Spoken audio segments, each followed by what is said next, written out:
Julia Lamb has been wheelchair-bound since she was 6 because of a genetic disorder that affects muscle control. Spinal muscular atrophy has robbed her of her physical strength and may eventually take away her ability to eat or breathe. I am terrified by the idea that I could become trapped in a state of physical and mental suffering that could last for months, years, or even decades. So Lamb is now the face of a new legal challenge. She, along with the BC Civil Liberties Association, are taking the federal government to court over its medically assisted dying legislation.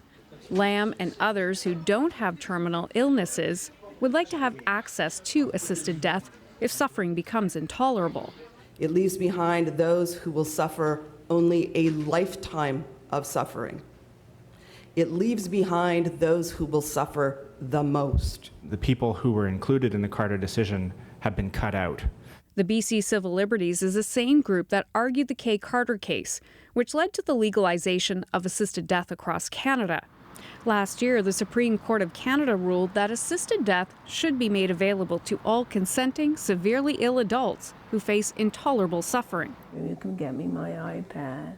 Elaine Chapray won the right to have an assisted death following the Supreme Court decision, but before the new law came into effect.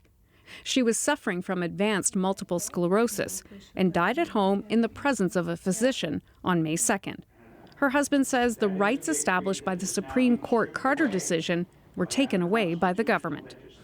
While Elaine had a smile on her lips, knowing that she would finally find peace, she died dismayed that others like her would be deprived of the same right. The government has always maintained that the new law is constitutional, even though many experts have questioned that.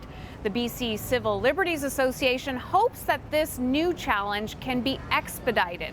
But remember, the Carter case took over 4 years to wind its way through the courts. Hannah Thibodeau, CBC News, Ottawa.